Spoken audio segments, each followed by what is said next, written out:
Eh bien, bonjour à tous. Bienvenue dans cette nouvelle web découverte pour parler du paranormal avec un physicien qui va nous expliquer que le paranormal, ce qu'on appelle le paranormal et qu'il nomme l'extra-normal, fait vraiment partie de notre réalité quotidienne. Bonjour Arnaud Colombier. Bonjour Estelle. Merci d'être avec nous en direct et merci à vous tous qui nous rejoignez d'un peu partout. Alors Arnaud est de retour du Québec là, donc tout fraîchement sorti de l'avion et on a de la chance d'être ensemble ce soir. Et nous allons aborder donc ton travail puisque ça fait 30 ans que tu fais des recherches en tant que physicien. Tu mènes des recherches avec différents praticiens pour, je dirais, mieux faire comprendre, faire comprendre au grand public que derrière tout ce qui est invisible, subtil, eh bien c'est une réalité que l'on peut expliquer par la physique et notamment la physique de l'information. C'est le thème de cette webconférence auquel tu as consacré ton dernier livre, qui est une version augmentée et comme je disais sur les réseaux, puisque je vous en ai parlé récemment, c'est vraiment une bible. Je trouve que c'est très complet et ce livre, eh bien nous allons aborder quelques-uns des sujets qui sont inclus parce que c'est vraiment c'est ce qui est le plus abouti par rapport à l'ensemble de tes recherches à ce jour, de ce que tu as transmis. Oui, c'est ça, oui. Bon, ce livre a été fait à peu près en 5 ans. Donc, il y a eu 5 ans de travail, de recherche, de collection d'informations, de contrôle aussi de tout ce que j'ai fait, et aussi par un panel de praticiens. Par un panel de praticiens, on a testé un certain nombre de choses que j'avais envisagées et qui se sont révélées exactes. J'aimerais, en guise de préambule, vous lire juste 2-3 phrases de l'avant-propos du livre d'Arnaud, parce que ça va vous permettre de comprendre quelle est sa posture et dans quel monde on arrive. Voilà. Alors, ce livre s'adresse aux esprits ouverts qui se disent qu'au-delà de la science officielle pourrait bien exister d'autres vérités, d'autres objets d'étude que les scientifiques rigides préfèrent ne pas voir, car cela risquerait de remettre en question leurs recherches et leur conception du monde. Que les religieux dénient car cela risquerait de semer le doute dans l'esprit de leurs adeptes, que les politiques redoutent car ils risqueraient de perdre la mainmise sur le conditionnement, la manipulation et le statut de servitude des peuples. Voilà qui est dit. C'est un vrai programme. Un vrai programme. Ce qui serait peut-être intéressant pour commencer, c'est que tu nous éclaires sur ce que tu entends par la physique de l'information. Parce que pour toi, c'est différent de la physique quantique, c'est différent de la physique, on va dire, officielle, classique. Voilà. Alors, d'après moi et d'après les recherches que j'ai faites, je pense que je tiens le bon bout. Notre physique, enfin la physique que l'on connaît, ce qui est la physique énergétique, c'est celle qui est utilisée pour développer toute la technologie que nous avons à notre disposition, mais que cette physique de l'énergie est relativement pauvre. C'est-à-dire qu'en fait, il doit exister une autre physique beaucoup plus puissante, beaucoup plus importante, qui transparaît dans les phénomènes paranormaux. Alors cette physique, la physique de l'énergie, c'est celle que l'on a appris à l'école et qui donc nous ont permis de pouvoir développer toute notre technologie. Voilà. En fait, il faut savoir que toutes les applications technologiques font appel à cette physique et tous les appareils de laboratoire ne savent mesurer que de l'énergie. Et le plus souvent, c'est plutôt l'énergie en mouvement, c'est-à-dire l'énergie cinétique. Les appareils de laboratoire ne font que mesurer des énergies, soit des énergies cinétiques. Voilà. Et qui vont depuis les micros, voire les nanos ou les femtowatts, jusqu'à des centaines de téra, voire au-dessus des térawatts, sans aucun problème. Alors, à cette physique de l'énergie, ce monde énergétique, se trouve une autre physique totalement différente, avec des lois totalement différentes et qui s'appelle la physique de l'information ou le monde informationnel.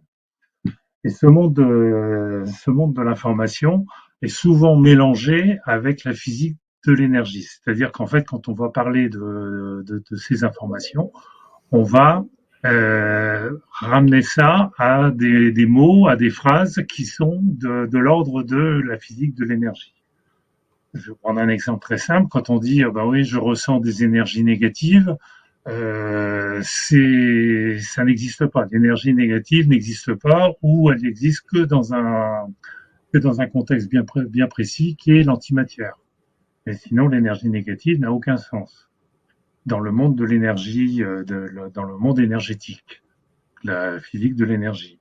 Voilà, c'est par exemple, c'est un exemple de mauvaise utilisation des mots et qui vient tout fausser dans le raisonnement et dans le savoir que l'on essaye de faire passer aux personnes. Voilà. Alors, ce monde de l'information, d'abord, il est très difficilement palpable. On en voit les effets, bien sûr, mais on ne peut pas le toucher comme on pourrait toucher un appareil ou toucher une expérience de physique, etc.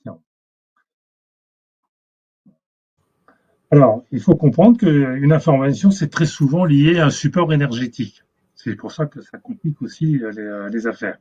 Mais c'est pas forcément obligatoire. Il y a à peu près 99,99 et encore on pourra encore en rajouter de ces informations qui n'ont pas de support énergétique. Vous allez voir ça tout à l'heure, tout de suite. Alors prenons un exemple d'information. Par exemple, vous recevez un courrier par la poste. L'information, c'est le texte qui est écrit sur le papier. Le support énergétique, c'est le papier. Le texte est compréhensible par nos sens, par la vue et par notre cerveau qui décode les mots et traduit en images, en sensations ou en émotions, etc. Mais en fait, on s'aperçoit que le papier n'est qu'un support énergétique, puisqu'il a été fait avec un certain nombre de réactions chimiques, d'éléments énergétiques. Et toute la chaîne qui a permis à ce papier d'arriver depuis le concepteur jusqu'à vous n'est qu'un ensemble d'énergies qui ont été utilisées pour pouvoir faire ce transport. Mais le message en lui-même, ce n'est simplement que l'écriture intelligente qui se trouve sur ce papier. Voilà. D'où ce côté très difficile à palper. Les informations sont des choses qui sont plus virtuelles que réelles.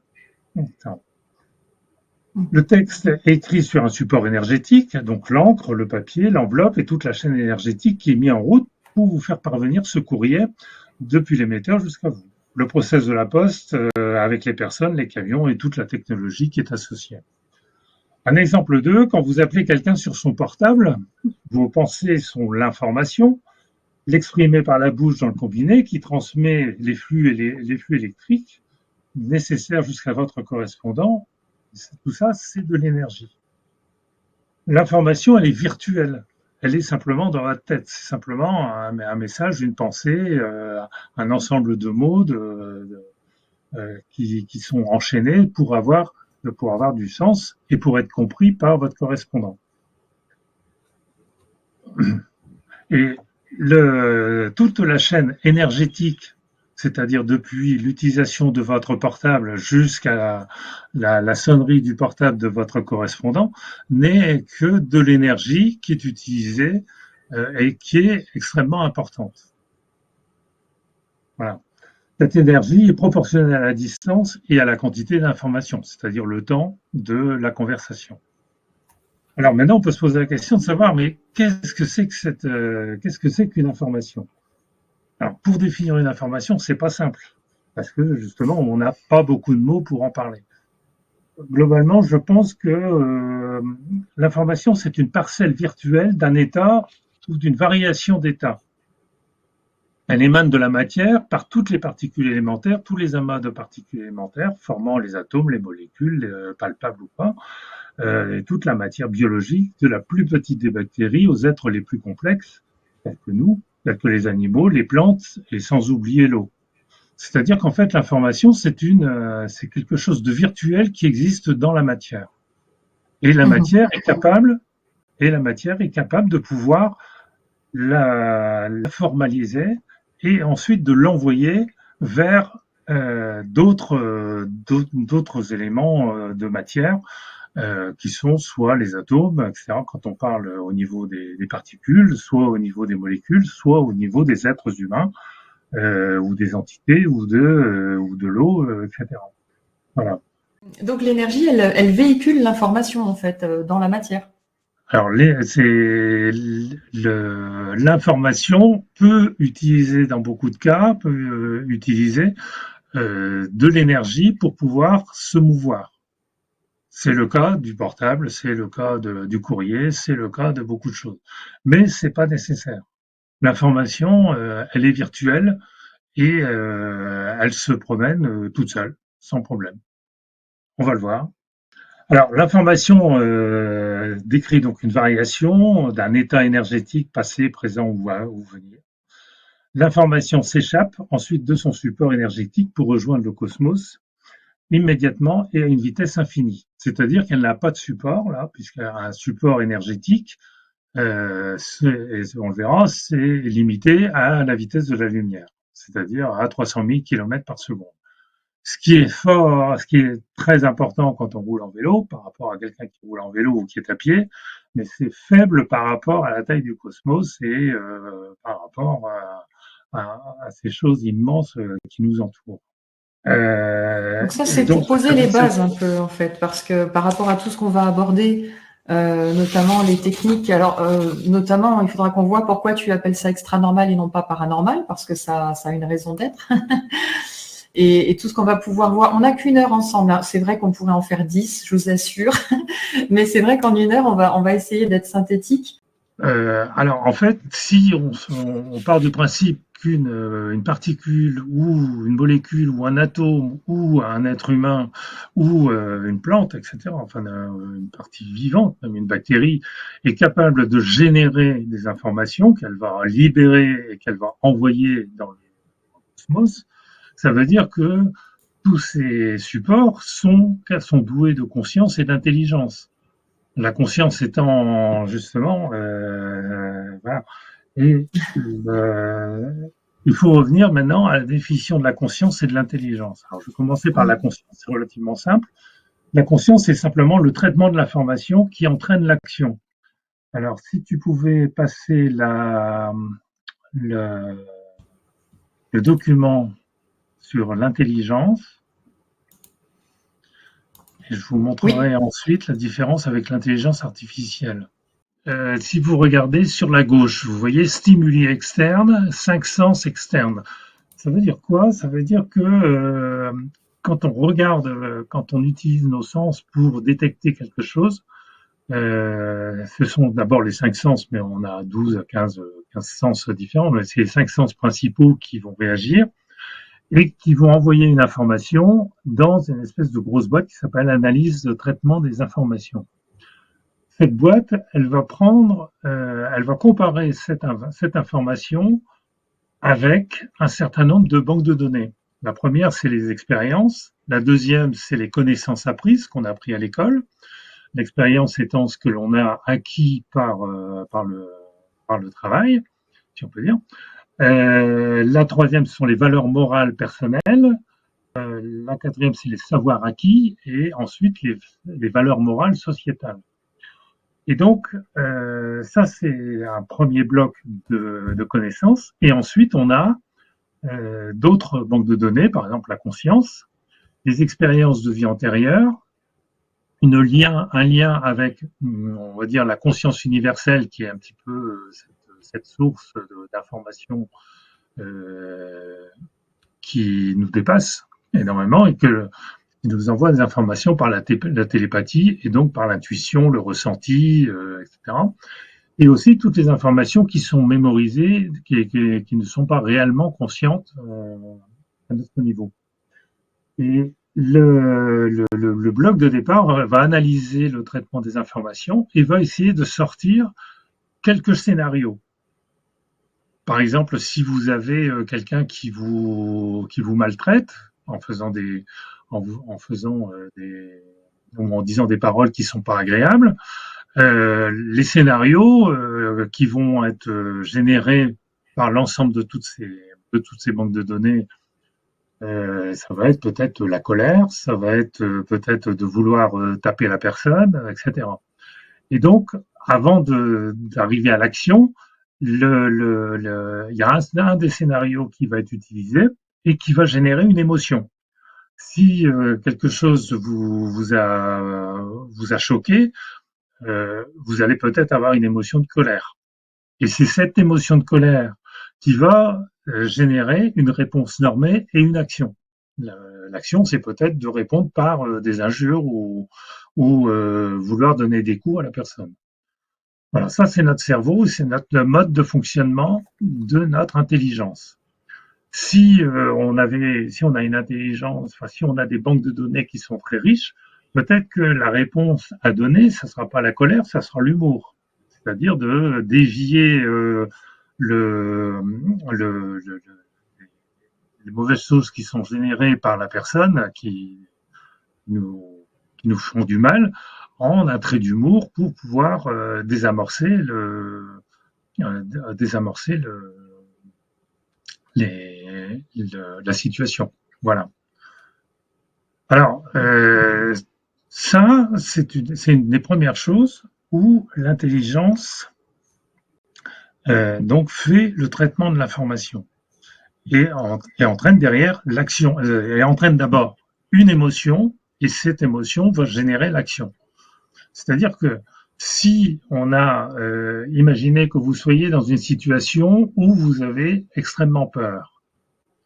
Par exemple, vous voyez une bête immonde qui est méchante et qui va vous sauter dessus. Ce qui va se passer, c'est que l'émotion va être très forte, dans le sens où la peur va être très forte. Ce qui va se passer, c'est que vous allez avoir une augmentation de votre flux sanguin, donc le cœur va s'emballer. Et peut-être que dans les scénarios qui sont proposés, ça sera la fuite en courant le plus vite possible. Et pour pouvoir courir le plus vite possible, eh ben le mieux c'est d'avoir un cœur qui a envoyé du sang dans les muscles de telle façon à ce qu'il soit hyper oxygéné et qui vous permettra de courir plus vite qu'un lapin. Voilà, ça c'est une des réponses. Mais il se peut aussi que dans les scénarios proposés, le, le cerveau ne soit pas capable de pouvoir générer quelque chose. Vous avez une émotion de peur, mais vous n'avez pas d'action parce que vous êtes figé sur place et vous savez plus quoi faire. Parce que vous n'avez pas, parce que votre cerveau n'a pas sorti d'autres scénarios en dehors de rester complètement statique. Voilà, ça c'était la première chose. Alors, pour faire juste une petite parenthèse, je voudrais que tu passes le deuxième dessin sur l'intelligence artificielle de l'intelligence artificielle. Alors ça, c'est une petite parenthèse dans ce que je dis pour vous montrer quelle est la différence qu'il peut y avoir entre l'intelligence artificielle qu'on nous dit étant l'intelligence suprême par rapport à celui de l'individu. Et donc là, toutes les croix rouges montrent les choses que ne perçoit pas l'intelligence artificielle. Bon, elle perçoit les connaissances qu'on lui a apprises, elle perçoit les expériences qu'elle a fait par les retours durant l'utilisation par des centaines de personnes de cette intelligence artificielle. Hein, c'est l'apprentissage. Pareil pour les savoirs acquis. Ça, ok, on est d'accord, elle le fait, elle l'utilise. Mais par contre, les valeurs morales personnelles, elle n'en a pas. Un logiciel n'a pas de valeur morale personnelle. Elle peut avoir, donc c'est pour ça qu'il y a un trait vert dans la bulle, un trait rouge et un trait vert, des valeurs morales sociétales. C'est-à-dire qu'en fait, on va lui apprendre, on va lui dire, bah oui, mais ça, il faut pas en parler, ça, il faut pas le faire. Bon, ça, ce sont des comportements, par exemple, racistes, donc il faut pas en parler, etc. C'est-à-dire qu'en fait, on va borner Donc c'est l'informaticien qui va borner lui-même l'intelligence artificielle pour éviter qu'elle aille dans des sujets qui sont trop délicats. Alors ensuite, bon, la conscience, je suis pas sûr que l'intelligence artificielle aura une notion de conscience. Les expériences de vie antérieures, bon, n'existent pas, et la conscience universelle et la télépathie n'existent pas. Et quant aux informations mémorisées non conscientes, je suis pas sûr que ça fasse partie. Ouf, l'humain n'est pas encore complètement substituable voilà, à la robotique. Voilà, et il y a énormément de lacunes. Par contre, le point fort de l'intelligence artificielle, c'est qu'elle est en capacité de pouvoir traiter des informations déjà en nombre quasiment infini et en temps quasiment instantanément. Ça, c'est son gros point positif. Bon, sinon, après, elle ne va ressortir des éléments qu'elle a appris donc dans les connaissances apprises, c'est-à-dire tout ce que l'informaticien lui aura mis dans le ventre. Voilà. Et la sortie ne sera pas des émotions, mais sera simplement soit un document, soit quelque chose qui va être de l'ordre de l'action. Voilà. Donc ça, c'est la grande différence entre l'intelligence normale des humains, on va dire, ou des plantes ou des animaux, et l'intelligence artificielle qui n'a pas plus d'intelligence que une simple mémoire. Voilà. Nadir demande, je vais arrêter le partage. Nadir demande, qu'est-ce que l'information par rapport à la conscience? Est-ce qu'on peut donner une réponse rapide à cette question à la vue de ce qu'on vient de voir? C'est ce que je vais dire maintenant. Ah, super. La personne a juste quelques dizaines de secondes d'avance. Voilà. Maintenant, c'est l'histoire de la conscience. Qu'est-ce que la conscience? Alors là, on pourrait faire un débat pendant 2 ou 3 heures, etc., chacun allant de son compliment, on va dire, pour expliquer ce qu'est la conscience. Bon, moi, la définition que j'ai prise et qui je pense, est assez fédérateur et surtout est très simple. C'est la conscience, c'est la prise en compte de son environnement. Alors, je vais prendre un exemple très simple. Quand vous êtes en train de conduire une voiture, votre niveau de conscience, c'est quoi? Eh ben, c'est d'être attentif à la voiture qui est en face de vous, d'être attentif à la voiture qui est derrière vous, d'être attentif à la voiture qui vient vers vous sur l'autre voie et qui va vous croiser, être attentif au cheminement de la route et éventuellement un petit peu attentif aussi à la météo, par exemple, et aussi être attentif éventuellement au paysage, mais d'une façon très, très légère. Ça, c'est la conscience du conducteur. Et la conscience du passager qui se trouve à côté, lui, il regarde la route comme ça, bon, il est un peu attentif aux voitures, etc., mais il est plus attentif au paysage, aux choses qui se passent autour ou qui se passent dans la voiture. Mais son attention et sa conscience n'est pas liée est totalement différente de la conscience du conducteur. Et donc en fait, la conscience c'est un peu l'environnement auquel on est confronté et que l'on prend en compte pour pouvoir faire des choses. Si vous êtes dans une pièce, vous êtes attentif à la porte de telle façon à pas essayer de passer à travers le mur. Donc votre conscience, c'est de dire voilà, je suis dans un environnement qui est dur, et il y a un seul endroit pour passer, ça s'appelle la porte, et il faut que je m'arrange pour passer par cet endroit-là. Voilà. Donc dans tout mon laïus, on prendra comme définition de la conscience la prise en compte de l'environnement. Et on prendra en compte la définition de l'intelligence comme étant le traitement de l'information. Voilà. Et la conscience universelle, puisque tu en parles dans ton livre également, tu l'entends comment? Alors, la conscience universelle, c'est autre chose, c'est ce qu'on appelle la source, c'est ce qu'on appelle aussi par d'autres mots, éventuellement Dieu, c'est quelque chose qui nous dépasse, qui est au-dessus de nous et que l'on perçoit par différents canaux, mais c'est des canaux virtuels. C'est-à-dire, en fait, c'est pas quelque chose, on peut pas avoir Dieu qui frappe à notre porte et qui rentre dans la maison. Si il y est, mais on le perçoit pas avec nos sens. Voilà, donc c'est quelque chose qui est au-dessus de nous et que l'on ne perçoit que par ses effets, si on peut dire. Alors, quand tu dis au-dessus, est-ce que c'est en termes de fréquence ou c'est une image Non, alors là, c'est la bonne question. C'est la bonne question parce que utiliser le mot fréquence, c'est un mot de l'énergétique. C'est pas un mot de l'informationnel. Donc, il n'y a pas de relation entre fréquence et information. Et la source et toutes ces choses-là qui ne sont pas de l'ordre de l'énergétique. Alors, si on peut aller encore dans des termes comme ça, quand on parle de taux Oui, j'allais vibratoire, venir, c'est bien, tu m'as devancé. d'accord.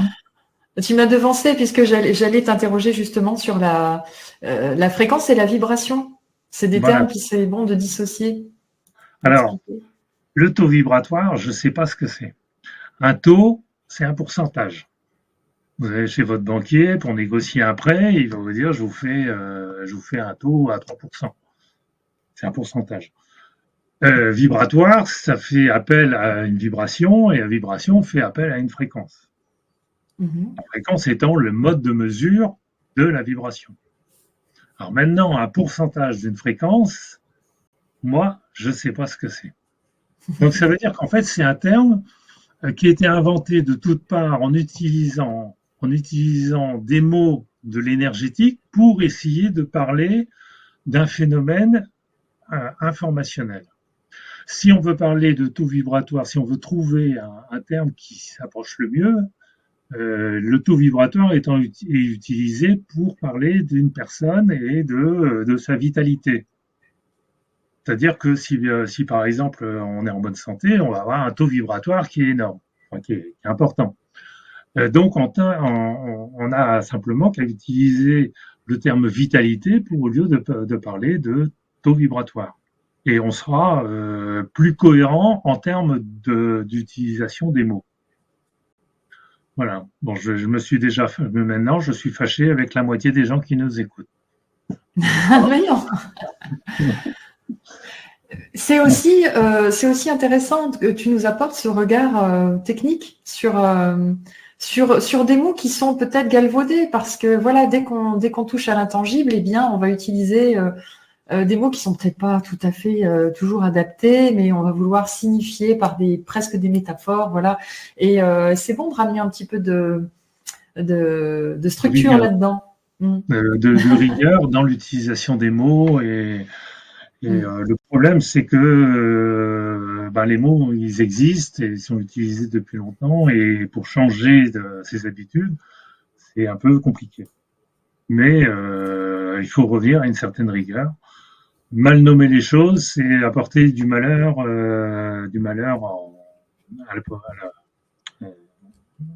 à l'univers.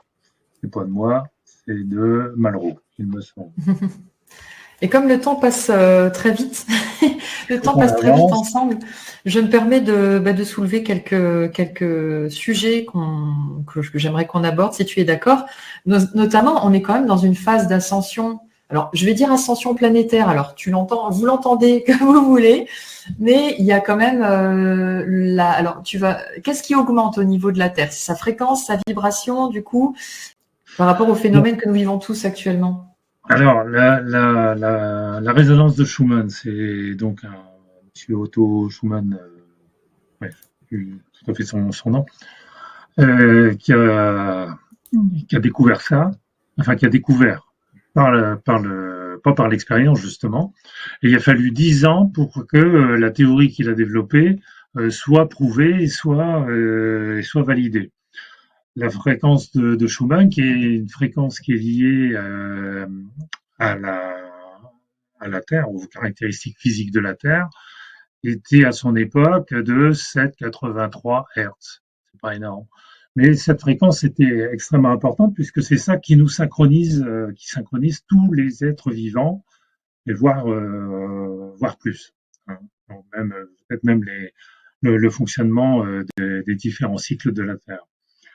Et aujourd'hui, on peut mesurer ça très facilement. La fréquence de Schumann, elle est passée de 7,83 à 10 Hz, plus ou moins 1 Hz, en à peu près 70 ans.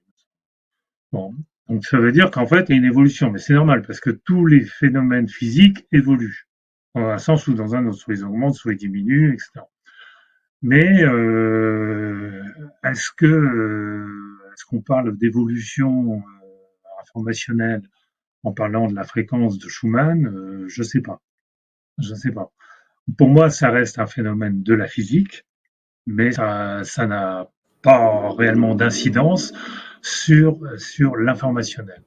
Par contre, ça a une autre incidence, c'est sur les ondes cervicales, les ondes du cerveau, puisqu'en fait, on est passé des ondes θ aux ondes alpha. Cérébrales. Les ondes cérébrales, voilà le mot. C'est le jet lag, c'est le jet lag, je vous ai prévenu, il arrive tout juste du Québec. Voilà, c'est ça. Cérébral. Ça va venir. Pardon, je t'ai coupé du coup. J'en étais où? Oui, voilà. Donc pour moi, c'est un phénomène physique qui a des répercussions sur les ondes cérébrales, puisqu'en fait, on est passé des ondes θ aux ondes alpha. Et il faut après aller voir la littérature sur quelle est l'influence des ondes alpha, l'influence des ondes θ, pour voir un peu les différences qui peuvent exister dans nos comportements. Donc s'il y a une variation de comportement, c'est peut-être dû aux ondes de Schumann qui ont varié. Est-ce que j'ai bien répondu à ta question? Merci. Eh bien, nous avons une question de Nadir encore. La méditation serait l'expérience d'une conscience sans objet? Y a-t-il une conscience vide? Ou alors est-ce qu'on est toujours conscient de quelque chose? On est toujours conscient de quelque chose. Maintenant, la méditation, je pense que c'est un moyen de faire un stop. De faire un stop et de dire, voilà, je me pose et j'ai une conscience qui est ouverte à tout, qui est la plus large possible, et j'attends de recevoir des choses, des éléments, des messages, etc., d'être en communication ou en connexion avec des éléments qui feraient partie de la source, on va dire. Donc on arrive au niveau des entités. Au niveau des entités qui ne sont pas forcément terrestres, mais qui pourraient nous envoyer des messages. Et ces messages sont transportés par un phénomène que tout le monde connaît qui s'appelle la télépathie. Alors, qu'est-ce que la télépathie? C'est simplement un tuyau qui est ouvert entre une entité et vous, et dans ce tuyau, eh bien, on échange des flux d'informations. Donc, l'entité est définie, vous savez qui vous êtes, donc vous recevez des flux et vous envoyez des flux à l'entité avec qui vous êtes en connexion. Et donc ce tuyau, il peut recevoir aussi bien des pensées, il peut recevoir des paroles, il peut recevoir des flashs, des vidéos, etc.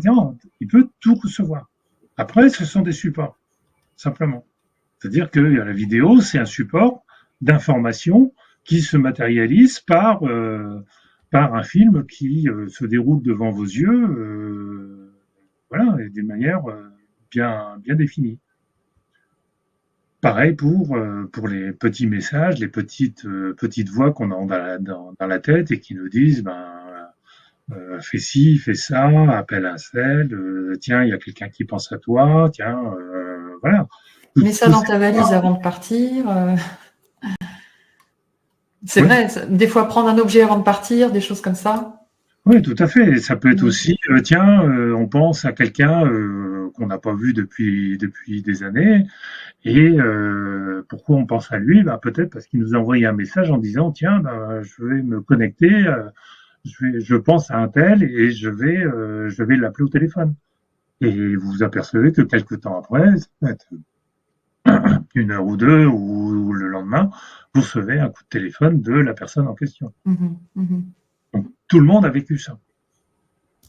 Alors Tout le c'est monde quand a même vécu. assez rare d'entendre ces mots de la part d'un physicien parce que bien que on tend quand même à regrouper ce qui fait de toute façon pour moi, ça ne fait aucun doute, mais partie d'un tout, c'est-à-dire la science matérialiste et ce que tu appelles les sciences extranormales, donc la matière et l'intangible en fait, qui font partie d'un d'un fonctionnement universel en fait, on peut dire.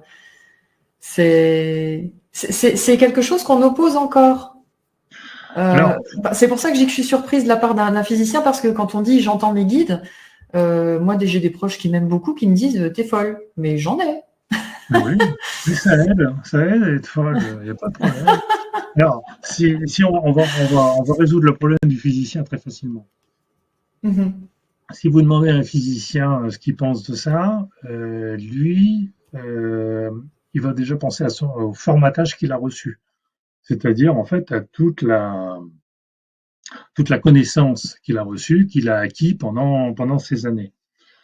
Et il va penser, deuxièmement, à sa carrière. C'est-à-dire qu'en fait, il dit, si je commence à parler de ça, je vais me faire incendier par ma hiérarchie et peut-être mis à l'écart de mon labo parce que j'ai pas les pensées que on m'a évoquées et qu'on me permet de dire.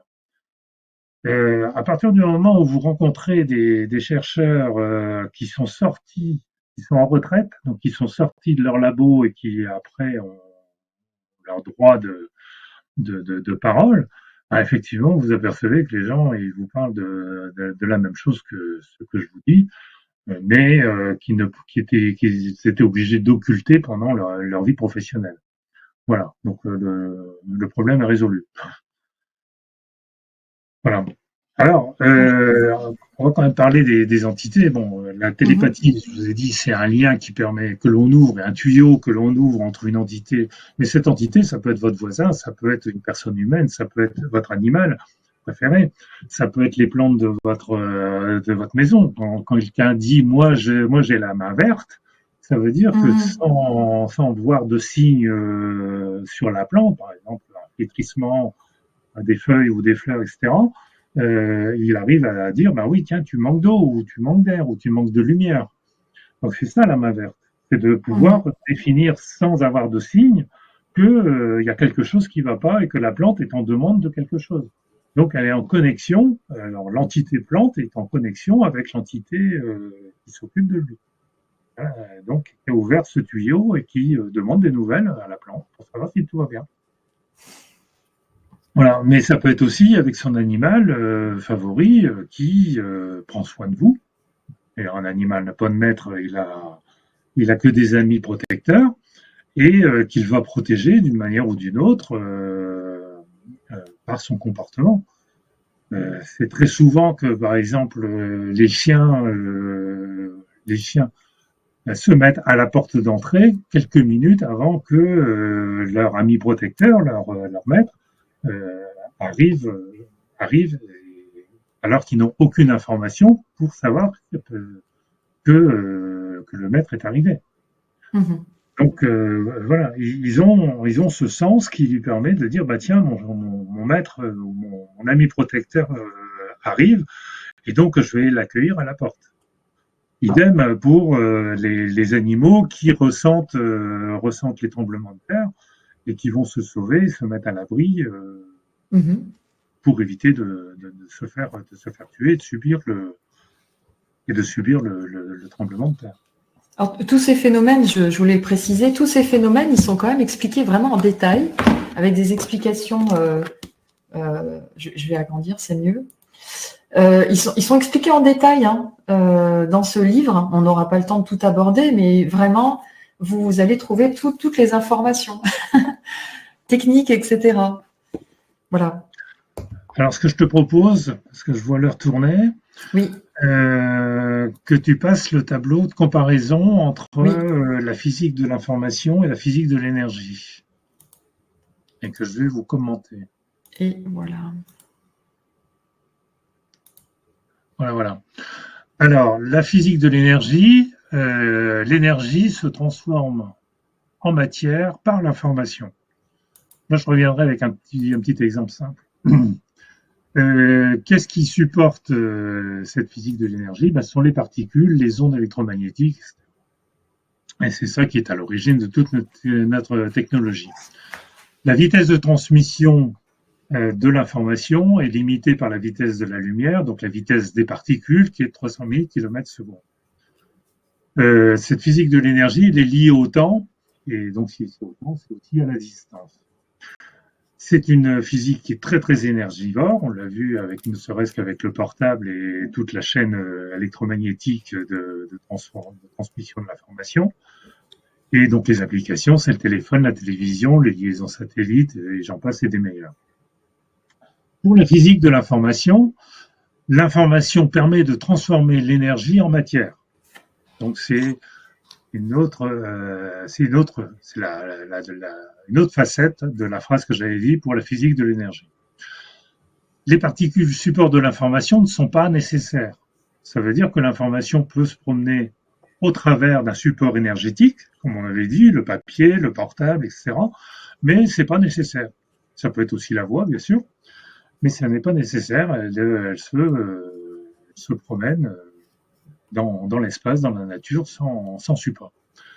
Et justement, pourquoi elle peut le faire? Parce qu'il n'y a pas de limite de vitesse de transmission, et la vitesse, si on peut appeler vitesse de transmission, elle est infinie. Ça veut dire qu'à partir de tout ce que j'ai dit jusque maintenant est déjà arrivé depuis longtemps au fin fond du cosmos. Bon, c'est une physique qui n'est pas liée au temps. Ça veut dire qu'en fait, l'information que l'on recherche peut être aussi bien dans le passé, dans le présent ou dans le futur. Alors, dans le futur, il y a quand même des bémols, mais il est trop tard pour en parler. Alors, cette physique n'a pas besoin d'énergie. Donc, ça veut dire qu'en fait, on n'a pas besoin de toute une chaîne énergétique pour pouvoir transporter ces informations. Voilà. Et les applications, la plus importante, c'est la télépathie, parce qu'elle est à l'origine de toutes les autres techniques extra-normales, que ce soit par les médiums, par les guérisseurs, par toutes ces techniques-là, puisque en fait, c'est toujours l'histoire d'envoyer des messages d'un endroit à un autre, d'un médium vers une entité, ou vers la source, ou vers quelqu'un d'autre, etc. Et ça explique aussi autre chose. Donc cette physique d'information explique aussi le paradoxe EPR, qui est en fait quelque chose qu'Einstein avait trouvé avec ses deux compères et qui montrait que une particule qui était envoyée à une vitesse infinie dans un sens et une autre particule qui était envoyée à l'infini dans un autre sens étaient toujours reliées ensemble. Et personne n'avait réussi à comprendre pourquoi, parce que tout le monde réagissait en termes d'énergie et non pas en termes d'information. Voilà, j'en dirai pas plus dessus parce que sinon on va terminer dans 2 jours. Par contre, je voulais prendre un exemple, c'était par rapport à la matière, l'énergie qui se transforme en matière grâce à l'information. Alors l'exemple est très simple, vous allez prendre une petite voiture en Lego que vous allez acheter chez le marchand de jouets. Dans la boîte, qu'est-ce qu'on y trouve? On y trouve des petits sacs avec des pièces. Bon, on va dire que c'est de l'énergie. Et on trouve autre chose, c'est la notice. Donc d'un côté, on a l'énergie et on a l'information. Et donc si on suit la notice, donc si on prend en compte l'information, on va passer de l'énergie, c'est-à-dire les petites pièces qui sont toutes séparées ensemble, à l'ensemble qui forme une petite voiture ou un objet en Lego qui utilise toutes les pièces. S'il n'y avait pas l'information, on pourrait assembler les pièces, ça donnerait soit n'importe quoi, soit un objet avec d'autres caractéristiques et d'autres propriétés. C'est-à-dire, au lieu d'avoir une voiture, vous auriez, je sais pas, peut-être un simili d'avion ou de choses comme ça. Voilà. Donc, il y a trois choses élémentaires dans la réalisation d'un objet, l'énergie, la matière et l'information. Et on peut dire qu'il y a même encore une quatrième chose, c'est quelqu'un qui va faire quelque chose, une entité qui va faire le lien entre l'information, l'énergie et la matière. C'est-à-dire, c'est celui qui fabrique, c'est-à-dire qui va assembler les pièces. Alors je dis celui parce que dans notre exemple, bah, c'est l'enfant qui va construire l'objet. Dans le cas de l'information et de l'énergie et de la matière, donc d'une manière générale, comment se fait donc l'intrication de toutes ces pièces ou de toutes ces particules, de tous ces atomes pour arriver à faire la matière. Et ça, je n'ai pas encore toutes les réponses à cette question-là. Voilà. Mais ça fait trois éléments importants plus un élément extérieur. Sachant aussi que la notice ne rentre pas dans la fabrication. Elle ne donne que les éléments nécessaires et la séquence d'opérations qu'il faut réaliser pour assembler les pièces avec un maximum de fiabilité. Voilà, c'est un exemple qui vous montre bien que les deux choses sont liées, mais pas sur le même plan. L'énergie est liée à la matière et l'information est un plan différent qui vient permettre l'un et l'autre. L'énergie de se transformer en matière. Voilà. Merci pour cette explication.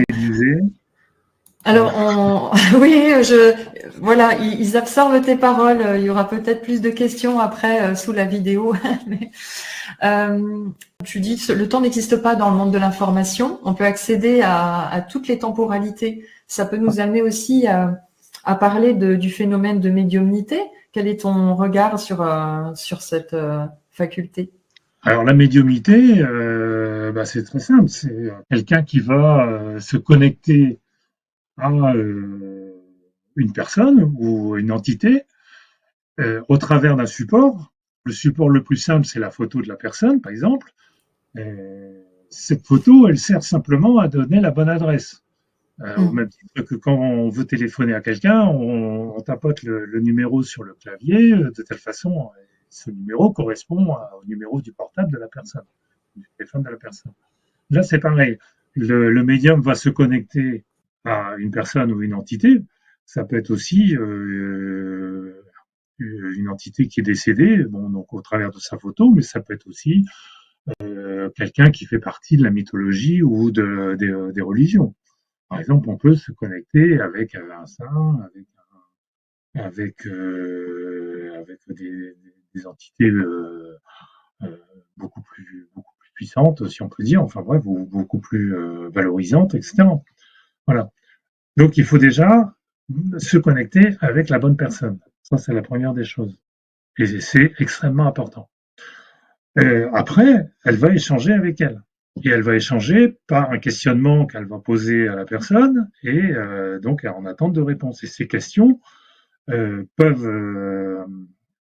alors déjà oui, j'ai oublié un truc, c'est que cette entité peut être très ancienne, ça peut être Ramsès II, etc., mais ça peut être quelqu'un qui est encore dans notre génération, dans notre civilisation. Voilà. Donc il n'y a pas de problème de temps. On est capable de pouvoir se connecter à des entités et aller dans leur passé, aller dans leur présent et aussi aller dans leur futur, en sachant que le futur dépend du libre arbitre de la personne. C'est-à-dire que quand vous allez voir un médium ou quelqu'un qui va que vous voulez avoir des informations sur votre futur, il ne va donner que des informations sur des choses qui sont sûres. C'est-à-dire, en fait, vous avez chacun, alors là, on change de sujet là-dessus, c'est bien compliqué, parce que, en fait, on a tous une mission de vie avec des étapes que l'on doit franchir. Et ces étapes, elles sont bien fixées. C'est-à-dire, en fait, Par exemple, on doit se marier, on doit faire telles études, on doit aller dans tel pays, etc. C'est des choses qui sont fixées. Par Maintenant, rapport, sont fixés par rapport au choix de l'âme avant incarnation, voilà, c'est ton postulat? voilà, par rapport au choix, allez, on va dire au choix de l'âme, Mm. c'est-à-dire de la mission que l'on a à remplir sur Terre. Donc c'est assez ésotérique, hein, on est loin de la physique. Hein. Et ces, ces points, ces points qui sont les points de la mission, sont pas figés dans le temps. Dans le sens où si vous devez faire un voyage, euh, si vous êtes prêt pour le faire, vous allez partir. Mais si vous décidez de ne pas le faire et de faire autre chose, rien ne vous empêche. Ce qu'on appelle le libre arbitre. C'est vous qui décidez de faire ou de ne pas faire les choses. Je prends un exemple très simple. Si vous écoutez votre GPS qui vous dit au troisième rond-point prendre la troisième sortie, euh, et que vous décidez de suivre le GPS, ben vous allez au rond-point, vous allez tourner, vous allez prendre la troisième sortie, mais rien ne vous empêche de ne pas suivre le GPS et de prendre la première sortie. Parce que vous pensez que c'est mieux de passer par là, etc., plutôt que de suivre le GPS. Là, c'est la même chose. C'est-à-dire que si vous devez faire un voyage, peut-être que ce voyage, il va se faire, vous aurez l'occasion de le faire dans l'année, ou vous déciderez de ne pas le faire et de le faire que dans 2 ans ou dans 3 ans, etc. L'essentiel, de toute façon, c'est que la vie vous amènera toujours vers ces points importants de votre mission de vie. Et c'est vous qui décidez quand est-ce que vous allez y arriver. Donc c'est Mm. pour ça que l'histoire du destin et du libre arbitre sont des choses qui sont existantes, mais elles existent toutes les deux ensemble. Mm. Il y a des points de passage obligatoires et la façon et le temps qu'on prend pour les relier, ça, c'est nous qui Voilà. pouvons modeler un peu tout ça. J'aimerais aussi aborder, puisque on en parlait, les esprits. On parlait des esprits, et quand un défunt, par exemple, va faire chuter la température d'une pièce, comment ça s'explique? Alors, j'ai dit tout à l'heure que l'information modelait l'énergie et la matière. Donc, en partant de ce principe-là, euh, quand on est en relation avec des entités, par exemple, vous avez une maison qui est hantée. Bon, déjà, la première chose, c'est de savoir, mais pourquoi cette maison est hantée et qui se trouve à cet endroit-là. Bon, donc là, il faut faire des recherches historiques pour essayer de comprendre, et puis on va s'apercevoir qu'il y a eu des choses un peu violentes qui se sont passées dans cette maison-là, etc., et qui fait que il y a des entités qui sont bloquées dans cette maison et qui sont en attente, qui n'ont pas réussi lors de leur décès de monter dans la lumière, hein, ce qu'on dit, et elles sont bloquées à ce endroit-là. Donc elles attendent. Donc, qu'est-ce qu'elles attendent? Elles ne savent pas. Elles attendent que quelqu'un les débloque. Voilà. Et elles vont se manifester dans la maison. Alors déjà, comment cette information peut être structurée dans la maison? Ben, l'information se trouve dans l'eau qui se trouve dans les murs et dans le sol de la maison. L'eau étant une mémoire qui permet à une entité de pouvoir se bloquer à cet endroit-là. Voilà, donc dans toutes les maisons, surtout les vieilles maisons, il y a toujours de l'eau. Et donc les entités sont mémorisées à l'intérieur de l'eau de cette maison. Et quand l'entité veut se manifester d'une manière visible dans notre réalité, elle a plusieurs moyens. Donc, enfin, dans les moyens qui ont été observés, c'est soit des formes vaporeuses qui se promènent dans la maison, soit même des formes relativement bien descriptibles. Hein, on voit bien la forme de la personne, soit sous forme de coups qui sont donnés dans les murs, dans les meubles, compagnie, voire même des phénomènes kinésiques avec des objets qui vont se déplacer dans la maison d'une manière pas tout à fait normale. Ils vont pas tomber forcément bien droit, mais peut-être de manière différente en tournant. Voilà. Et donc, pour que l'entité puisse venir dans notre réalité, il faut qu'elle trouve de l'énergie, puisque en fait, elle, c'est de l'information. Donc, il faut qu'elle se rapproche de l'énergie, qu'elle trouve un support énergétique pour pouvoir être visualisée dans notre réalité auditive ou réalité visuelle. Et donc, comment elle fait? Eh bien, on peut imaginer, alors ça, c'est des observations qui ont été faites, que quand il y a des entités quelque part qui sont visibles, il y a une baisse de la température qui est importante et qui fait que les gens frissonnent. Donc, ça veut dire qu'on a une perte de température de 5, 6, peut-être 10 degrés. Et en fait, ce qui se passe, c'est que l'information représentant l'entité va puiser dans l'énergie thermique de l'énergie pour pouvoir l'utiliser en énergie dans la bande lumineuse que l'on peut détecter par nos yeux. Voilà, c'est comme ça que je l'explique et qui est relativement, je veux dire, à peu près cohérent. Voilà. On peut toujours me reprocher que c'est tiré par les cheveux, peut-être, c'est possible. Mais c'est une chose, on parle d'un fait réel étant cette sensation de froid qui existe à l'endroit où se trouve l'entité, et cette matérialisation visible. Donc c'était le chemin le plus simple pour pouvoir passer de l'un à l'autre, de la sensation de froid à l'expression visible de l'entité. Et avec modélisation par l'information de cette entité sous forme vaporeuse ou sous forme de quelque chose d'assez reconnaissable. Alors après, je pense qu'il y a des entités qui ont moins besoin d'énergie, qui sont peut-être moins énergivores selon le niveau où elles sont, etc. Peut-être. Ou alors c'est parce c'est celles qui se manifestent uniquement qui font chuter la température. Tous les cas de figure sont possibles. Tous les cas de figure sont possibles. Mais il est certain que si une entité fait du bruit dans la maison, en tapant, le bruit, c'est quand même donné par un coup. Un coup, c'est une force. Et cette force, il faut bien qu'elle vienne de quelque part. Pour pouvoir, justement, créer ce bruit. Il faut quelqu'un pour taper au marteau. Oui.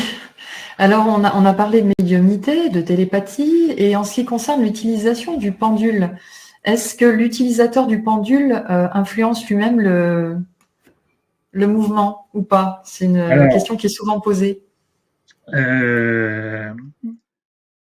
Si on ne fait pas gaffe, si on est un amateur, effectivement, on va dire au pendule, tourne à droite, il va tourner à droite, tourne à gauche, il va tourner à gauche, etc. Bon. Je rappelle quand même que le pendule est l'aiguille de l'appareil de mesure. Le pendule n'a rien de magique. Les pendules que j'utilise,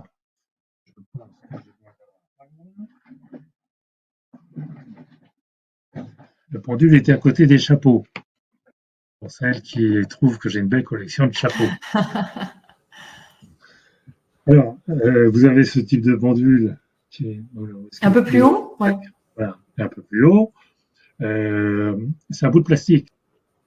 C'est un bout de plastique, c'est pas un cristal, c'est pas rien du tout. Mais celui que je préfère et que j'utilise quand je fais des conférences sur les pendules, c'est celui-là qui est encore mieux, puisque c'est un écrou de huit avec un grain de laine. Bon.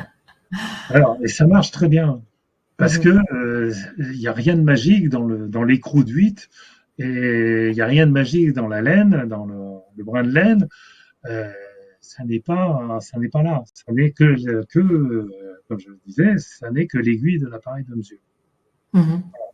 Alors, l'avantage de celui-là, c'est qu'il a une pointe, et quand on veut faire des mesures plus précises, par exemple sur un graphique, effectivement, la pointe permet de mieux pointer sur le graphique, et donc d'être plus précis par rapport à des formes comme l'écrou. Voilà.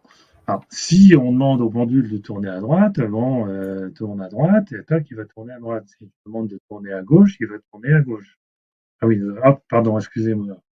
Voilà, il tourne à gauche, et puis je lui demande de tourner à droite, tourne à droite. Voilà. Et ça, maintenant, si on veut maintenant travailler avec quelqu'un pour pouvoir définir, enfin poser une question et avoir une réponse, on peut avoir la personne devant soi, mais elle aussi peut influer en fonction de ce qu'elle veut entendre. Par exemple, vous avez quelqu'un, une dame qui est enceinte et qui voudrait savoir si c'est un garçon ou une fille. Le pendule, si vous êtes neutre, parce que vous êtes concerné par le sexe de cet enfant, mais par contre, la personne qui est en face de vous aura peut-être envie que ce soit un garçon ou que ce soit une fille, et en fonction de la question, elle poussera le pendule à tourner dans un sens ou dans l'autre. Donc, quand on est un amateur, là, si quelqu'un vous demande quel est le sexe de l'enfant que j'ai dans le ventre, eh bien, vous attendez que la personne soit partie et vous faites ça au calme. Et ensuite, vous lui téléphonez la réponse en lui disant, ben voilà, pour moi c'est un garçon, voilà, pour moi c'est une fille, etc. Voilà. Mais bon, après, par l'expérience, on arrive à sortir de son cerveau, enfin, à être neutre dans son cerveau, quelles que soient les questions. Et c'est toujours compliqué quand ce sont des questions personnelles. Et en étant neutre, donc, on a une réponse qui vient du canal que l'on a sollicité pour avoir une réponse. Voilà.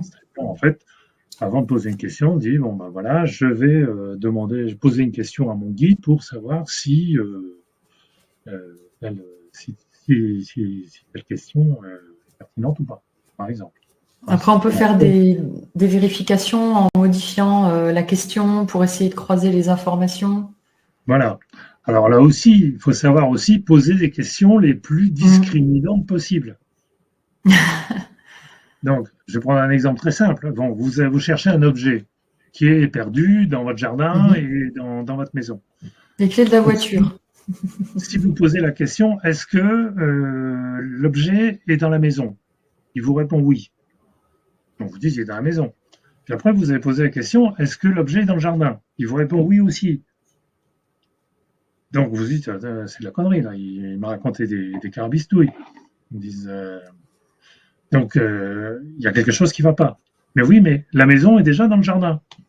Donc il a bon, les deux réponses sont bonnes. En fait, il faut discriminer en disant est-ce que l'objet est dans la maison, en dehors du jardin, ou est-ce qu'il est dans le jardin, en dehors de la maison? C'est-à-dire qu'il faut vraiment discriminer les questions de telle façon à ce que la réponse soit sûre.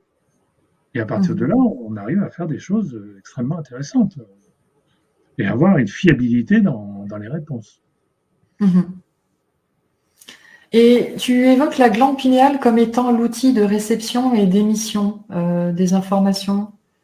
Oui, alors tout objet, on a vu tout à l'heure, tout objet du plus petit, de la plus petite particule jusqu'aux êtres humains, aux animaux, aux plantes, ont la possibilité d'émettre et de recevoir et de traiter l'information, soit en émission déjà, et puis en réception, de recevoir le message et de savoir le traiter. Donc il y a des portes qui existent. Et les portes s'appellent des vortex. Et ces vortex se trouvent au niveau de chaque particule. Il y a un vortex qui permet donc l'émission et la réception d'informations. Au niveau des atomes, c'est la même chose. Au niveau des molécules aussi, au niveau des bactéries, etc., et compagnie, même des cristaux. Et en général, par exemple, sur un cristal, le vortex le plus important se trouve sur la pointe du cristal, quand il y a plusieurs pointes, sur la pointe la plus importante du cristal. Voilà. Et nous, sur les êtres humains, le vortex général du corps se trouve,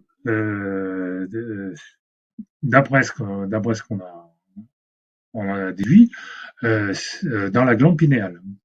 Voilà, c'est elle qui sert d'interface entre le monde de l'énergie et le monde de l'information. Voilà. Mais ça n'empêche qu'on est capable de pouvoir interroger individuellement chaque organe, c'est ce que fait par exemple un guérisseur, mais aussi d'informer, enfin de questionner aussi chaque cellule l'une après l'autre, sans aucun problème. la glande pinéale ne fait que condenser l'ensemble de toutes les vortex de toutes les cellules euh, du corps, par exemple. Hmm. Est-ce que j'ai répondu? Merci. Oui, alors tu évoques aussi des précautions à prendre. Alors, c'est vrai qu'on n'a pas dit finalement pourquoi tu appelles ces techniques, pourquoi le paranormal pour toi ça s'appelle extra-normal. C'est quoi la différence? Ben, paranormal, c'est à côté du normal. Mhm. C'est le terme para euh, veut dire en fait à côté d'eux. Pas confondre avec parapluie, hein, qui a une autre signification. Et extra normal, ça veut dire qui est au-dessus de extraordinaire, c'est au-dessus de l'ordinaire. Et je pense que ces fonctions euh, paranormales ou extra-normales sont largement supérieures en termes de capacité, en termes d'utilisation et en termes de résultats que les mêmes fonctions réalisées dans le monde de l'énergie. Donc le normal, c'est la physique de l'énergie, et l'extra-normal, c'est au-dessus de l'énergie et qui est beaucoup plus puissant dans ses fonctions. Voilà, c'est pour ça que j'ai changé le nom. Je trouve que c'était plus simple. Mhm. Plus Faut juste bien pour donner toi. un petit Alors, effet. tes mises en garde, bon, on aura abordé quelques points ce soir, vous en trouverez beaucoup plus dans son livre, comme je vous le disais. Les mises en garde, en tant que physicien qui a fait 30 ans de recherche avec tout un panel de praticiens sur toutes ces techniques, les guérisseurs, les ondes de forme, les eaux miraculeuses, voilà, bon, tout un panel, les sourciers, etc. Donc, finalement, si on pouvait dire quels sont les plus gros points qui sont importants pour toi à transmettre comme mise en garde Alors dans les mises en dans les garde, pratiques. je l'ai dit tout à l'heure, mais c'est bien de reposer la question parce que je vais développer un peu. J'ai dit un médium se met en rapport avec une entité. Donc ça veut dire qu'il connaît l'entité. Ça veut dire soit ça fait partie de ses guides, soit ça fait partie des gens qu'il connaît, euh, qui sont dans l'au-delà, hein, pas forcément vivants. Et il y a des choses qu'il faut éviter, c'est que de se retrouver en relation avec des entités qu'on ne connaît pas. Parce que le monde de l'au-delà, le monde des entités, des esprits, etc., vous avez lu Alain Kardec, vous avez bien compris, il existe, lui l'a défini comme ça, il y a le bas astral avec les entités qui sont, on va dire, mauvaises, et des entités qui sont bonnes, qu'on appelle le haut astral. Mais le monde des esprits, etc., c'est le même que le nôtre.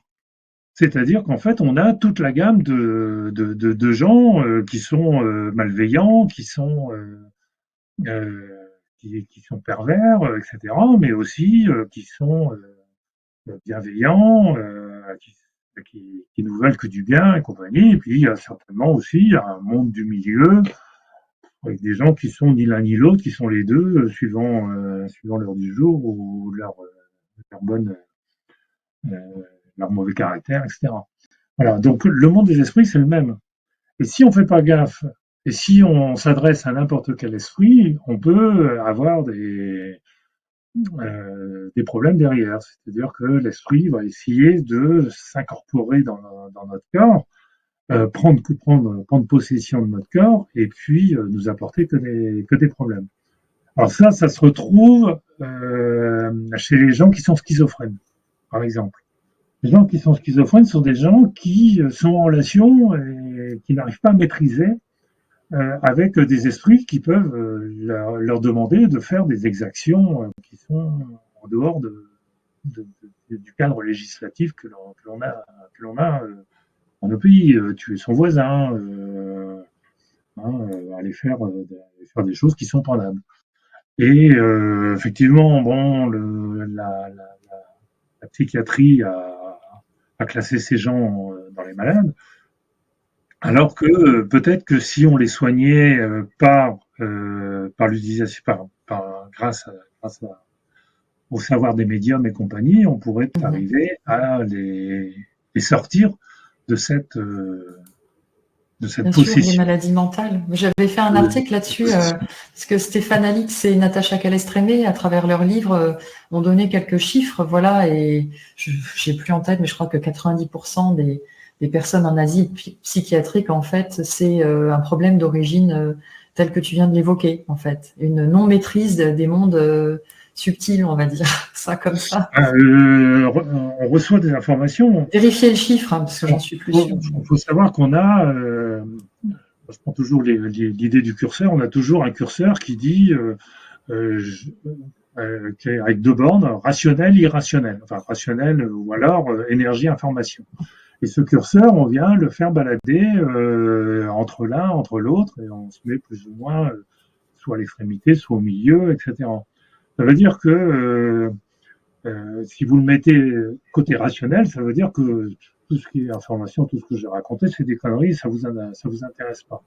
Par contre, si vous le mettez de l'autre côté, vous êtes vraiment branché avec le côté irrationnel, avec le côté subtil, le côté informationnel et compagnie. Mais là, c'est Mhm. aussi dangereux parce que vous maîtrisez plus. C'est-à-dire que ce qu'on appelle des gens qui sont perchés. Hein. Hmm. Ils sont tellement dans leur délire qu'ils sont à la limite de la folie ou disons hein, d'avoir des problèmes psychiatriques. Donc, Mhm. on est toujours entre les deux. On est Mhm. toujours, enfin, il faut toujours rester entre les deux, c'est-à-dire avoir une oreille côté informationnel, mais aussi avoir un pied côté énergétique, côté rationnel, pour Mhm. pouvoir vivre d'une manière un peu équilibrée. Voilà. Est-ce que Oui, finalement, il ne sert à rien de rejeter. Enfin, moi, je trouve qu'il sert à rien de rejeter, de verser complètement dans une extrême, parce que ce sont des différents mondes, on va appeler ça comme ça, qui fonctionnent ensemble. Ils sont imbriqués, comme tu disais, ils fonctionnent ensemble, en fait, dans l'univers. ouais, C'est juste notre perception à partir du niveau de notre réalité à nous. tout à fait. Je vois, il y a une personne qui dit intéressant, personne ne parle des dangers. Alors, les dangers, Alors oui, on en était au danger. Précaution. voilà. Warning. Il y Les a un planches truc de qui s'appelle, Ouija.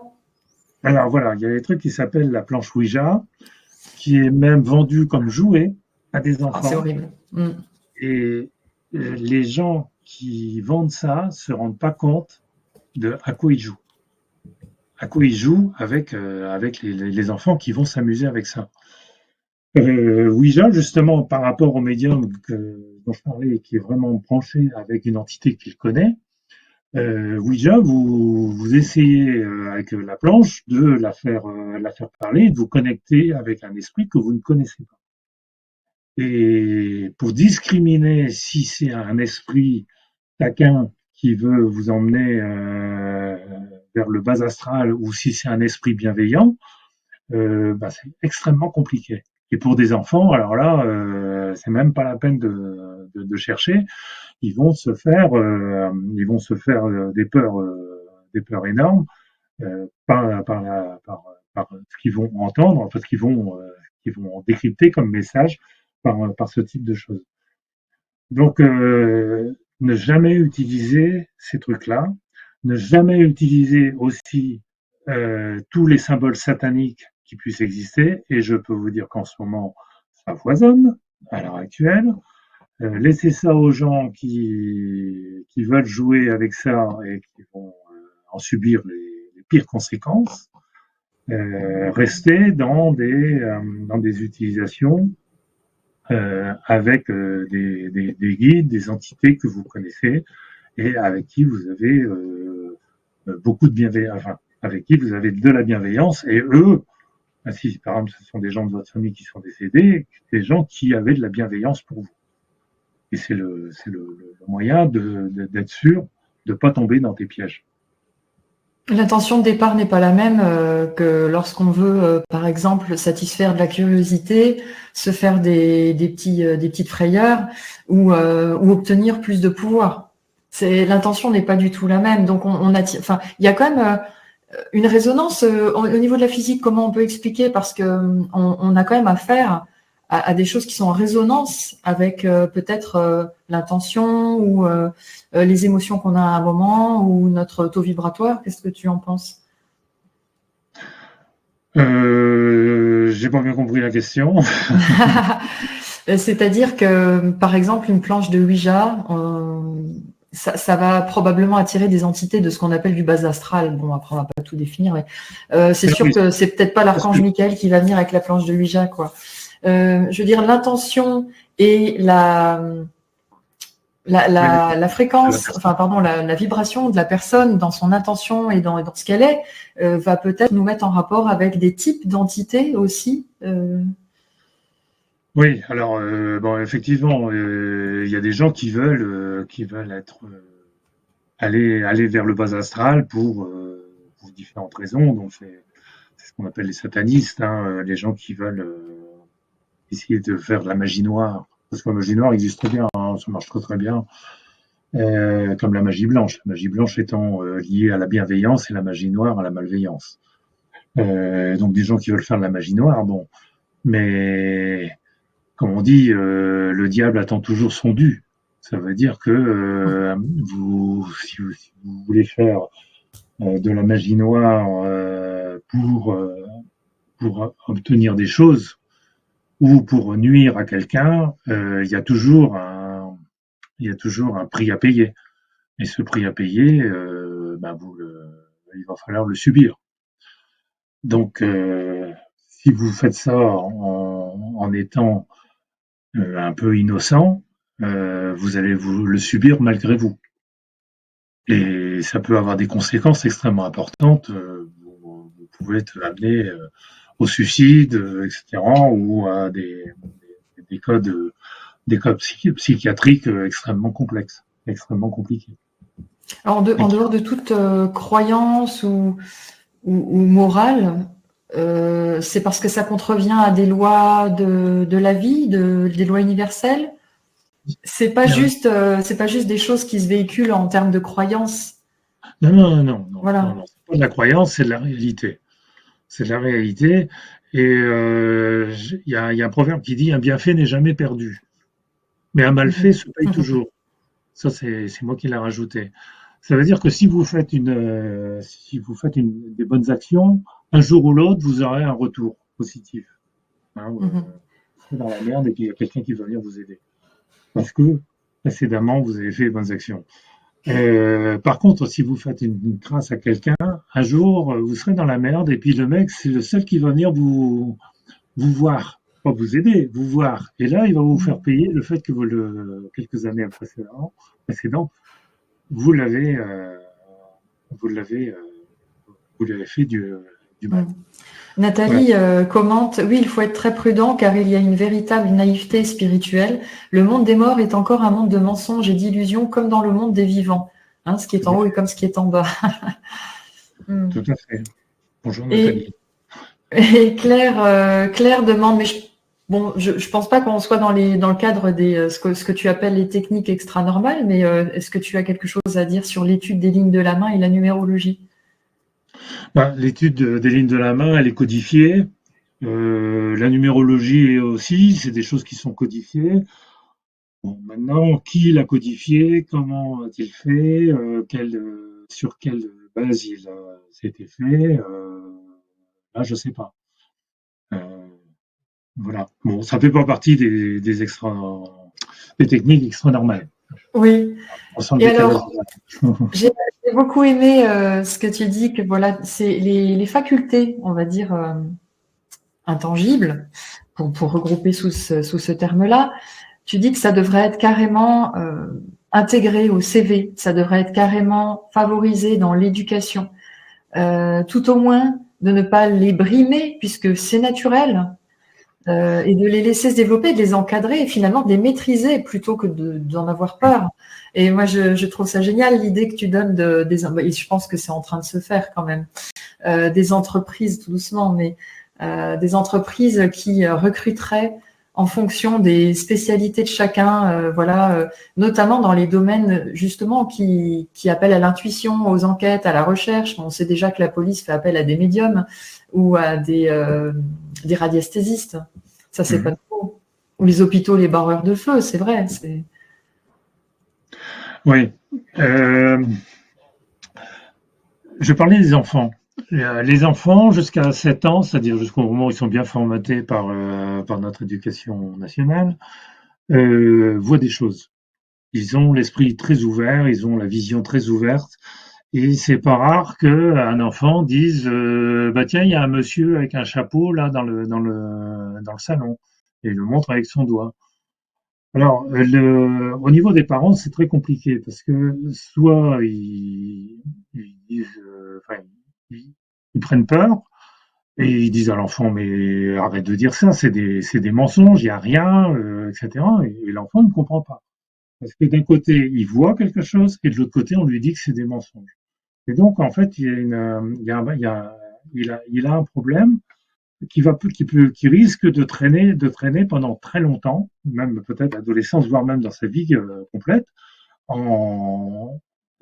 par cette dissociation d'idées, c'est-à-dire d'un côté de voir et de l'autre côté d'être puni pour avoir dit ça. Et le fait de ça peut entraîner après des troubles, notamment à l'adolescence, voire par exemple avoir des capacités de kinésie qui sont maîtrisables, c'est-à-dire qu'il va savoir allumer la télévision tout seul, éteindre des lumières, etc. Par exemple, pendant un jour où il est en colère ou un jour où il a une mauvaise poêle, etc., il va pouvoir jouer sur ces éléments physiques. La deuxième solution, c'est avoir des parents qui sont déjà un petit peu ouverts à ça. Et l'idée, c'est que l'enfant dit ah ben oui, il y a un monsieur qui est là-bas, et puis tu dis ah bon, il y a un monsieur, mais il est comment? Il est grand, il est petit, il a un chapeau, etc. C'est-à-dire de faire parler l'enfant pour qu'il décrive le monsieur en question. Alors, mais aussi, ça va le mettre en confiance. C'est-à-dire qu'en fait, il va pas, il n'aura pas l'impression d'être pris pour un menteur, d'être pris pour quelqu'un de vilain, de faire la peine à ses parents, etc. Et donc, il pourra ensuite mieux maîtriser ces phénomènes qui lui arrivent, voire peut-être que ces phénomènes vont s'arrêter vers l'âge de 6-7 ans, etc., ou peut-être vont continuer, ou peut-être se terminer à 6-7 ans et reprendre vers 14-15 ans, 17 ans, 18 ans, etc. Mm-hmm. Là, il pourra, en confiance, aller voir des gens, des médiums, etc., de confiance, qui pourront l'aider à développer cette faculté. Il faut savoir que toutes ces facultés, on les a tous. La télépathie, on l'a tous. Hein, et simplement qu'on n'y prend pas garde. On ne fait pas attention. On reçoit des messages, ouais, bon, j'ai reçu un message, mais je ne tiens pas compte, et puis voilà. Et, alors que si on en tenait compte, peut-être qu'on aurait des informations complémentaires. Alors c'est pour ça aussi que sur un CV, c'est pas idiot d'aller mettre que on a telle technique, on est un peu médium, on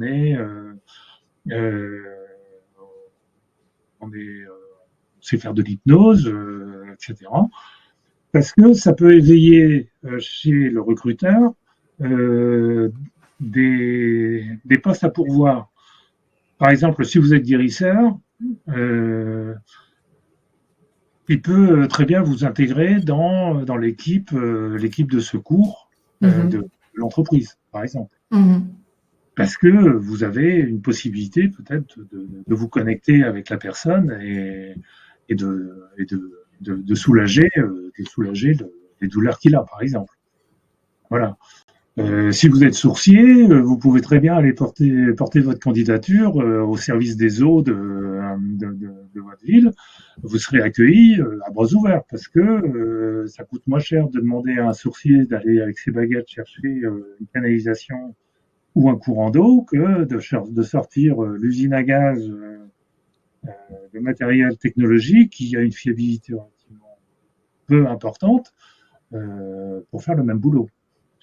Donc voilà, c'est des choses qui peuvent vous aider dans votre profession. Alors, comme je le dis dans mon livre, si le recruteur se moque de vous, fuyez, parce que l'entreprise n'a rien à voir avec vous. Faites autre chose. Allez voir ailleurs. Qu'il ne s'est pas débarrassé de ses peurs, ou bien il n'a pas connaissance, peut-être. Mais on peut être surpris dans le bon sens. Je trouve que qui tente rien n'a rien, c'est-à-dire que sous des apparences où on veut garder la face en société, etc., il y a des personnes, évidemment, qu'il y a plein de personnes qui consultent des médiums, évidemment, qu'il y a plein de personnes qui sont pleines d'intuition, qui savent soulager par leur magnétisme, même si c'est des proches, et les gens n'en parlent pas forcément. Donc, on ne vous prendra pas forcément pour un fou. On pourrait avoir de belles surprises, si on osait. Oui, si on osait. Et être prêt aussi à se prendre des portes fermées, quand même, aussi. Tout à fait. Alors, j'ai mis aussi dans mon bouquin que ça serait peut-être intéressant de faire un bureau d'études rien qu'avec des gens qui ont des capacités. Parce que, en termes de recherche, un bureau d'études, les gens du bureau d'études travaillent beaucoup avec leur intuition. Tous les chercheurs travaillent avec leur intuition, bien qu'ils disent que ça n'existe pas. Mais l'intuition, c'est quoi? C'est une petite voix qui nous dit, bah tiens, va voir là-bas, va chercher là-bas. C'est là que ça se passe, etc. Non, on va pas dans cette voie-là, ça sert à rien, tu perds ton temps. Voilà. Et ça permettrait à des bureaux d'études de pouvoir chercher, trouver des solutions innovantes à moindre frais, parce qu'au lieu de tâtonner, j'irai directement droit au but, et puis donc à moindre frais, donc à moindre coût, et beaucoup plus rapidement. Voilà. Mais encore faut-il que dans l'entreprise, il y ait une volonté de pouvoir accueillir ces gens-là et de savoir les manager. Et ça, c'est peut-être pas encore facile à mettre en place. Voilà. Eh bien, c'est sur cette note inspirante que je vous propose de nous dire au revoir. Merci pour ta disponibilité. J'ai un petit peu dépassé l'horaire parce qu'on avait des choses bien intéressantes à transmettre. Alors, bien sûr, je vous transmets les sites internet d'Arnaud, puisque tu as fait aussi des recherches sur l'électroculture, pour ceux que ça intéresse. Il a également publié un livre spécifique sur l'électroculture. Donc, il y a 2 sites, Science et Guérisseur et Plantonique. Tout à fait. Et puis, si vous souhaitez vous procurer... oui, bien sûr, il y aura le replay. Vous allez le recevoir dans moins d'1 heure, en fait. Parce qu'il faut que je me dépêche parce que c'est programmé 1 heure après. Donc, pour recevoir son nouveau livre dédicacé, eh bien, n'hésitez pas à contacter directement Arnaud à son email que je vous ai mis dans le chat également et que vous retrouverez dans la vidéo après le montage. Parce que tu peux l'expédier, tu as l'habitude d'expédier des livres dédicacés. Vous avez la dédicace, pour le coup, c'est plus sympa. Oui, voilà, la dédicace, c'est quand même un peu plus sympa, oui, c'est vrai. Et bon, moi j'ai le stock pour pouvoir les livrer rapidement par la poste. Hein. Idem pour l'étranger, puisque le coût d'envoi d'un livre est plafonné à environ 4 €, il me semble, pour tous les livres. Ça dépend des pays. Pour voir l'étranger. Hein. Voilà, c'est ça. Et tant que j'y pense, si vous voulez avoir un aperçu de la table des matières, j'ai fait un post récemment sur Instagram où vous pouvez défiler les visuels. Vous aurez un aperçu de toute la table des matières qui est quand même assez volumineuse et riche. C'est copieux. Pardon ? C'est copieux. Oui, c'est copieux. Et ça se mange sans fin, j'ai envie de dire. Oui, le vent qui dit en Algérie, bah oui, en Algérie, il n'y a pas de problème, mais ça devrait être donc un taux de 3-4 € l'envoi. Super. Bon, après, on trouve tes livres sont distribués un peu partout, mais sachez que vous pouvez avoir le livre dédicacé directement auprès d'Arnaud, tant qu'à faire. Voilà. Rien ne vous empêche de l'acheter ailleurs, mais la dédicace, ça vaut quand même son pesant de cacahuètes. En tout cas, je vous remercie beaucoup de nous avoir suivis jusqu'au bout. Un grand merci Arnaud pour ta disponibilité et tout ce que tu nous as transmis. Et puis merci à toi de m'avoir accueilli. Ben, ça fait plaisir. sur ta planète. On avait déjà fait une conférence ensemble à l'époque où j'habitais encore le Québec. Et on se retrouve aujourd'hui à distance, mais c'est toujours aussi intéressant. Voilà, je pense que je te souhaite bonne continuation dans tes recherches. C'est quoi la suite de l'aventure? Sur quoi La suite de l'aventure, oui, sur quoi tu travailles précisément? c'est de continuer, de creuser, parce que c'est un sujet sans fin.